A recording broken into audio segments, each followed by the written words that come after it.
Assalamualaikum warahmatullahi wabarakatuh. Apa kabar anak-anak semuanya? Semoga selalu dalam keadaan sehat walafiat. Berjumpa lagi dengan belum belajar, kita berdoa dulu ya. A'udzubillahi minasyaitonirrajim. Bismillahirrahmanirrahim. Raditu billahi robba wa bil islami dina wa bi Muhammadin nabiyya wa rasula. Rabbi zidni ilman warzuqni fahman. Amin ya rabbal alamin. Sekarang kita memasuki tema 9 atau tema terakhir di kelas 4, yaitu tema kayanya negeriku. Kompetensi dasar pada pembelajaran hari ini adalah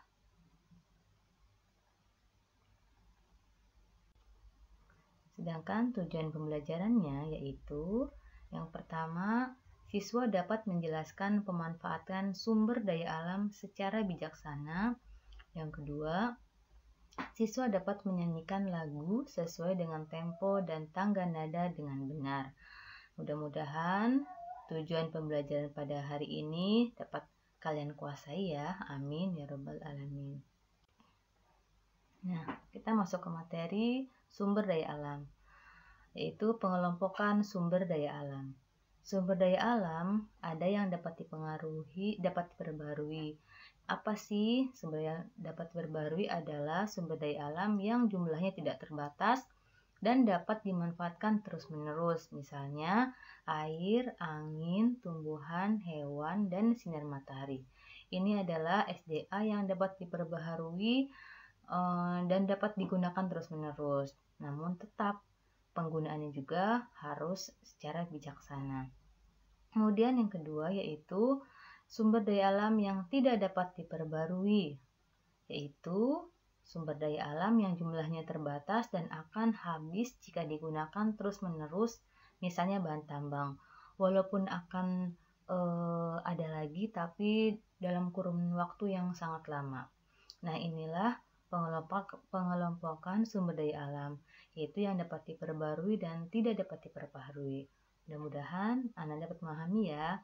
Materi ini sudah pernah diajarkan di tema sebelumnya, jadi mudah-mudahan ini dapat mengingat kalian ya. Nah, peta persebaran bahan tambang. Masya Allah, Indonesia merupakan negara yang kaya akan sumber daya alam. Nah, ini bisa dilihat ya, peta persebaran bahan tambang yang ada di Indonesia, di mana hampir semua wilayah di Indonesia itu memiliki kekayaan berupa bahan tambang. Bahan tambang ini tidak hanya batu bara dan minyak bumi, tapi ada aluminium, asbes, aspal di sini ya. Baik yang berupa logam maupun yang berupa non-logam.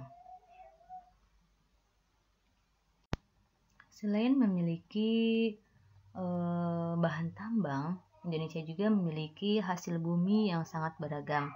Dilihat di sini, begitu banyaknya hasil bumi yang dihasilkan oleh bumi Indonesia yang tersebar dalam wilayah di seluruh Indonesia. Maka kita harus bangga menjadi masyarakat Indonesia dengan cara yaitu belajar dengan rajin agar kita dapat mengolah hasil bumi ataupun sumber daya alam yang dimiliki oleh Indonesia. Jangan sampai kita sebagai penduduk Indonesia malah orang luar yang mengolahnya. Jadi kita sendiri yang harus mengolahnya supaya kesejahteraan itu didapatkan ataupun dirasakan oleh masyarakat Indonesia.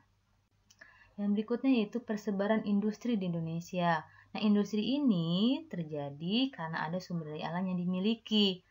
Jadi industri ini juga dapat mensejahterakan Indonesia, mensejahterakan rakyat Indonesia jika diolah oleh orang Indonesia.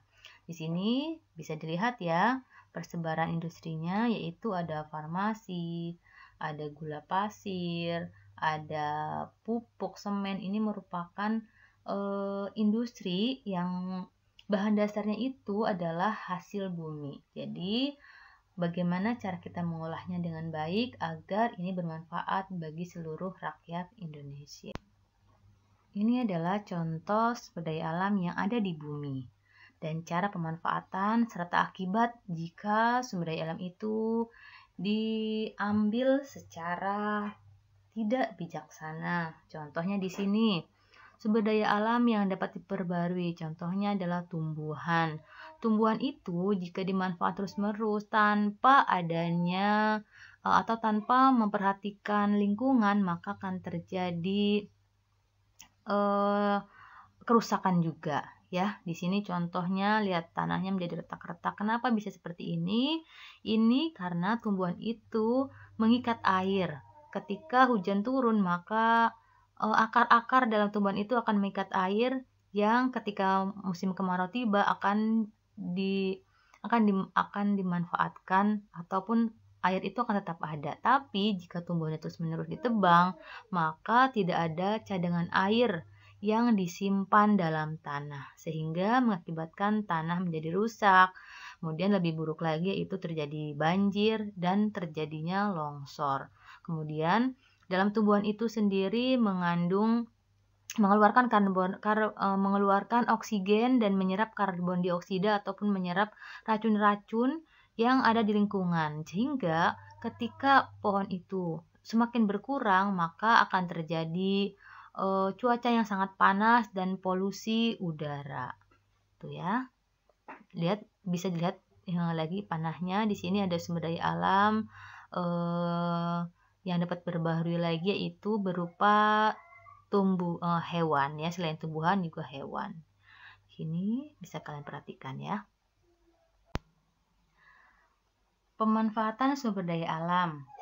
Sumber daya alam dimanfaatkan manusia untuk memenuhi kebutuhan hidupnya. Misalnya hasil pertanian dan perkebunan dimanfaatkan untuk bahan makanan dan minuman. Hasil peternakan digunakan sebagai sumber protein. Kemudian sumber daya alam pertambangan, misalnya minyak bumi digunakan untuk sumber energi. Kita dapat berkendaraan, kemudian kita dapat menyalakan listrik itu dari hasil minyak bumi yang diolah. Bagaimana cara memanfaatkan sumber daya alam dengan bijaksana? Yaitu yang pertama, menggunakan sumber daya alam sesuai dengan kebutuhan. Jadi tidak boleh berlebihan karena nanti dapat mengakibatkan kerusakan pada lingkungan ya. Yang kedua, tidak mengubah lahan hutan menjadi perumahan. Di sini nih yang sebelah kanan contoh gambarnya. Mengapa tidak boleh? Karena hutan itu sebagai paru-paru dunia yang pertama. Kemudian di hutan itu banyak terdapat pohon-pohon besar yang dapat mengikat air ketika hujan datang atau ketika hujan turun. Sehingga ketika hutan itu dirubah atau diolah atau mengubah lahan hutan menjadi perumahan, maka yang terjadi apa? Yang terjadi ketika hujan turun, maka tidak ada lagi yang dapat mengikat air. Kemudian jumlah oksigen akan berkurang pastinya. Nah, ini nanti akan terjadi banjir, kemudian udara akan semakin panas atau semakin gersang. Yang ketiga, menerapkan sistem tebang pilih tanaman. Tanaman yang seperti apa sih yang harus dipilih ketika ingin menebang? Yaitu tanaman yang sudah tua. Tandanya apa? Tanaman yang sudah tua yaitu yang batangnya itu sangat besar sekali. Jadi kalau yang batangnya masih kecil-kecil itu berarti masih muda dan itu tidak boleh ditebang. Jadi memilih tanaman atau yang batangnya sudah besar, berarti dia sudah berumur. Yang selanjutnya yaitu melakukan reboisasi pada lahan yang gundul. Lihat gambar di bawah ini. Ini adalah contoh lahan yang gundul akibat penebangan pohon secara sembarangan. Nah, bagaimana cara memperbaikinya? Yaitu dengan melakukan penanaman kembali. Ditanam kembali di daerah yang gundul itu dengan tanaman-tanaman yang dapat memperbaiki struktur tanah maupun lingkungan di daerah itu. Jadi bencana-bencana seperti banjir, kemudian longsor itu dapat dihindari jika dilakukan reboisasi. Kemudian mereklamasi atau memperbaiki lahan bekas tambang. Contoh nih, yang paling kiri bawah ini adalah contoh lahan bekas tambang, di mana dibiarkan begitu saja, hasilnya sudah dirasakan, sudah dimanfaatkan, tapi lahannya ditinggalkan begitu saja. Nah, ini harus diperbaiki supaya lingkungannya tetap baik ya, tetap bermanfaat nantinya, tidak menimbulkan bencana bagi orang-orang di sekitarnya. Nah, itulah tadi materi tentang sumber daya alam, kemudian tentang pemanfaatannya secara bijaksana. Sekarang kita akan mempelajari materi selanjutnya, yaitu tentang lagu dan tempo. Setiap lagu memiliki tempo dan birama. Masih ingat ya materi ini? Kita ulang lagi. Apa sih tempo? Tempo adalah cepat lambat lagu.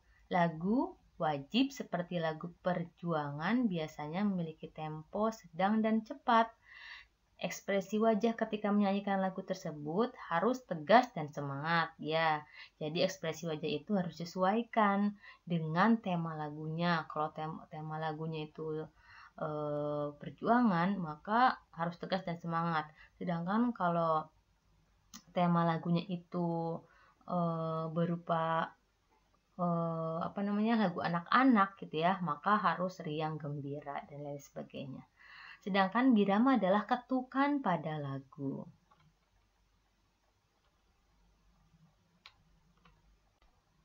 Nah, ini contoh birama. Jadi birama itu ada yang 2/4, kemudian 3/4, 4/4, dan 6/8. Angka yang di atas 2 ya, 2, 3, 4, dan 6 menyatakan jumlah ketuk dalam satu birama. Jadi misal 2/4 berarti ketukannya itu adalah 2 gitu ya. 3/4 berarti ketukannya adalah 3, 4/4 berarti ketukannya 4, dan 6/8 berarti ketukannya 6. Sedangkan angka di bawah menyatakan nilai notnya. Jadi itu artinya ya 2/4. Jadi 2-nya itu adalah ketukan, 4-nya itu adalah nilai notnya. 3/4, 3-nya itu adalah ketukan, 4-nya itu adalah nilai notnya. Seperti itu ya. Beberapa tempo dalam lagu, ini hanya beberapa saja, masih banyak ya contoh yang jenis-jenis temponya. Largo, tempo sangat lambat. Jadi dinyanyikannya sangat lambat sekali. Kemudian lento, tempo lebih lambat. Jadi lebih lambat. Adagio, tempo lambat. Jadi ada 3 nih susunannya yang lambat ya. Ada lambat, lebih lambat, dan sangat lambat. Andante, tempo lambat menuju sedang. Moderato, tempo sedang agak cepat. Nah, itu ya hanya beberapa yang Bu Guru tampilkan di sini. Jenis tempo itu ada banyak sekali. Ini ada lagu Paman Datang. Kita nyanyikan sama-sama ya. Sebelum kita nyanyikan, perhatikan dulu di sini. Judulnya Paman Datang, ciptaan A.T. Mahmud, Do sama dengan C. Jadi nada ini dimulai dari nada Do sama dengan C. Kemudian biramanya 2/4 dan temponya adalah andante. Sama-sama ya. Kemarin paman datang, pamanku dari desa, dibawakannya rambutan pisang dan sayur mayur segala rupa. Bercerita paman tentang ternaknya, berkembang biak semua. Nah, nanti kalian bisa mengulang kembali di rumah ya. Nah, alhamdulillah pembelajaran hari ini sudah selesai, yaitu tentang sumber daya alam dan menyanyikan lagu. Jazakillah khairan atau terima kasih telah menyimak pembelajaran hari ini. Mudah-mudahan kalian dapat memahami pembelajaran pada hari ini.